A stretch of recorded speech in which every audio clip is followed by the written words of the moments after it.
આમ આદમી પાર્ટીના જે જિલ્લા પંચાયત અને તાલુકા પંચાયતના જે પ્રમુખ અને ઉપપ્રમુખ સહિતની જે બોડી ચૂંટાઈ છે ત્યારે એક ભવ્ય રોડ શો આમ આદમી પાર્ટીના રાષ્ટ્રીય અધ્યક્ષ અરવિંદ કેજરીવાલના અધ્યક્ષસ્થાને કરવામાં આવ્યો હતો। સાથે અત્યારે જે જુનાગઢ જિલ્લામાં કમાન સંભાળતા આમ આદમી પાર્ટીના નેતા પ્રવીણ રામ છે તે અહીંયા પહોંચ્યા છે હરિસિદ્ધિ માતાજીના દર્શને। તેમની સાથે સીધો વાતચીત કરવાનો પ્રયાસ કરીશું। પ્રવીણભાઈ, આમ તો જોઈએ તો ગીર સોમનાથ તમારી ટેરેટરી માનવામાં આવે છે અને આજે તમે ડેડિયાપાડા નર્મદા રાજપીપળા પહોંચ્યા છો। ચૈતર વસાવાએ જે જિલ્લા પંચાયતને જીત અપાવી છે તેને લઈને સમર્થનમાં રોડ શો કરવામાં આવ્યો। પહેલા તો આ જીતને કઈ રીતે જોઈ રહ્યા છો, કેમ કે ભારતીય જનતા પાર્ટીનો આ અભેદ કિલ્લો હતો જેને આ વખતે આમ આદમી પાર્ટીએ તોડી પાડ્યો છે? જો ચોક્કસથી અત્યારે નર્મદા જિલ્લાની અંદર આજે જિલ્લા પંચાયતના પ્રમુખ અને ઉપપ્રમુખ તરીકે આમ આદમી પાર્ટીના ઉમેદવારો જે છે એમનું પોતે બિરાજમાન થયા છે। સૌથી મોટી ખુશીની વાત એ છે અને સૌથી મોટી આજે વિજય યાત્રા માનનીય અરવિંદ કેજરીવાલજીની ઉપસ્થિતિમાં નર્મદા ખાતે વિજય યાત્રા કાઢવામાં આવી। માનનીય ચેતરભાઈ વસાવાને ખૂબ પ્રતાડિત કરવામાં આવ્યા, હેરાન કરવામાં આવ્યા, જેલમાં નાખવામાં આવ્યા અમારી જેમ, છતાં પણ દગ્યા નહીં, લડ્યા અને એના આશીર્વાદ રૂપે આજે જનતાએ આખા નર્મદા જિલ્લાની અંદર જિલ્લા પંચાયત બનાવીને આપી છે। સૌથી મોટો મેસેજ છે। હું એવું માનું છું કે કદાચ ઇતિહાસમાં જ્યારે લખાશે કે આમ આદમી પાર્ટીના ઉદયની અંદર સૌથી પહેલી જિલ્લા પંચાયત કઈ બની તો એમની અંદર ઇતિહાસની અંદર નર્મદા જિલ્લાનું નામ લખાશે।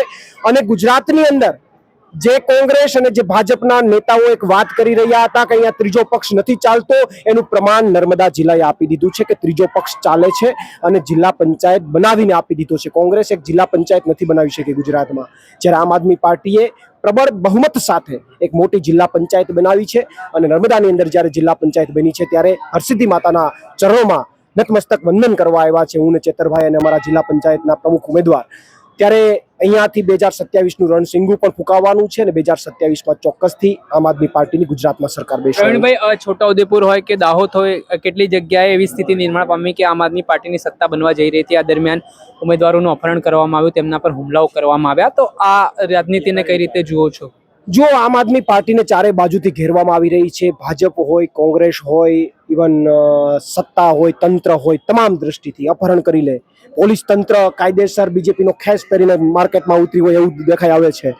ખોટી રીતે અપહરણ, જૂના કેસોમાં અપહરણ, ક્યાંયથી ઉપાડી જવા, સમગ્ર ગુજરાતમાં આવી ઘટનાઓ બની છે। ચૂંટણી પહેલા પણ જ્યારે મતદાનનો સમય હતો ત્યારે પણ ડરાવવાના ધમકાવવાના પ્રયત્નો થયા, છતાં પણ આમ આદમી પાર્ટી માર્કેટની અંદર સતત ઉભી રહી છે, અડગ રહી છે। આ વખતે પણ ઘણી બધી તાલુકા પંચાયતમાં ઉમેદવારને ઉપાડી ગયા, કાયદેસર લુખાગીરી, અપહરણ થઈ જાય, કોઈ કેસ થતો નથી, કાંઈ થતું નથી। પણ આ ગુજરાતની જનતા બધું જોઈ રહી છે અને ક્યાંક ક્યાંક તો એવા કિસ્સા બન્યા છે કે કોંગ્રેસે ભાજપને ટેકો જાહેર કરી દીધો।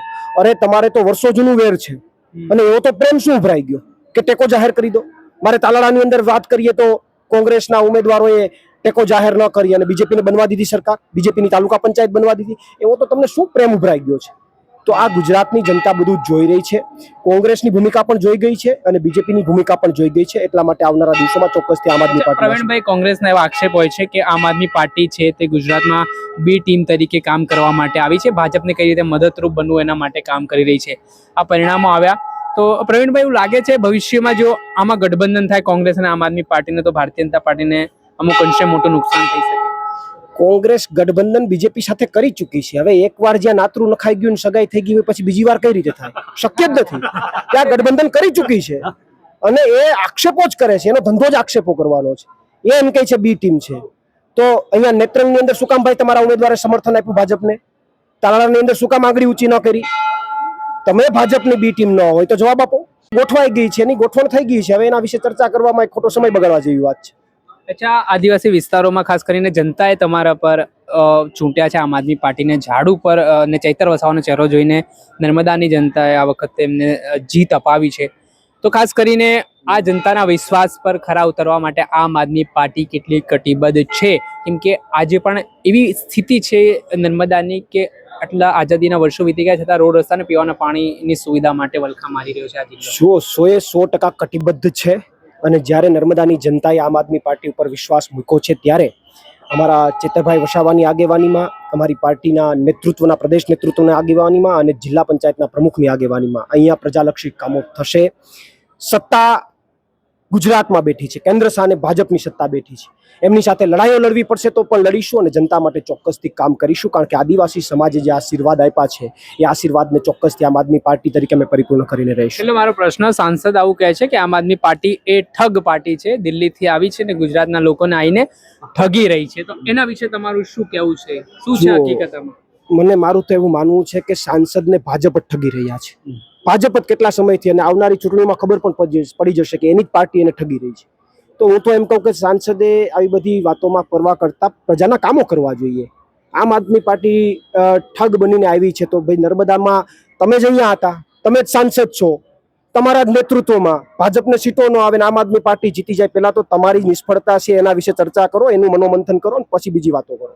કે ગેરમાર્ગે દોરતા હતા એવા મુદ્દા ચૈતર વસાવા લાયા, લોકો ગેરમાર્ગે દોરાય એવા મુદ્દા ચૈતર વસાવા લાયા ને યુવાનોને ઉશ્કેર્યા, જેના કારણે આમ આદમી પાર્ટીને સત્તા મળી, એવું એમનું ભાષણ છે. એટલે ભાઈ ઉશ્કેરવાની વાતો કરો છો અને એના કારણે સત્તા મળી. તમે એટલા વર્ષોથી શાસન કરો છો, તમારા કામ નથી થયા, તમે કામ નથી કર્યા, તમે ખાલી વાતો જ કરી છે, બફાટ કરી છે, એટલા માટે તો લોકોએ આમ આદમી પાર્ટી તરફ, ચેતર વસાવા તરફ ધ્યાન દોર્યું છે, એના તરફ વળ્યા છે. અને ઉશ્કેરવાની તમે વાતો કરો છો, કોણે ઉશ્કેર્યા? જનતા માટે લડવું, આદિવાસી માટે લડવું એ ઉશ્કેરવાની વાત છે? આદિવાસી સમાજ માટે લડવું, અવાજ ઉઠાવવો એ ઉશ્કેરવાની વાત નથી. એ તો સમાજના હિતની વાત છે, સમાજના હિતની ચર્ચા કરવાની વાત છે. તો મારું એવું માનવું છે કે ક્યાંક અને ક્યાંક ભાજપવાળા ઉશ્કેરાઈ ગયા છે, મનસુખભાઈ ઉશ્કેરાઈ ગયા છે. એટલે હમણાં ઉનાળો છે, થોડુંક વધારે ગરમી છે, એટલે થોડીક શાંતિ રાખવી જોઈએ, એસીમાં બેસવું જોઈએ, એવી મારી સલાહ છે.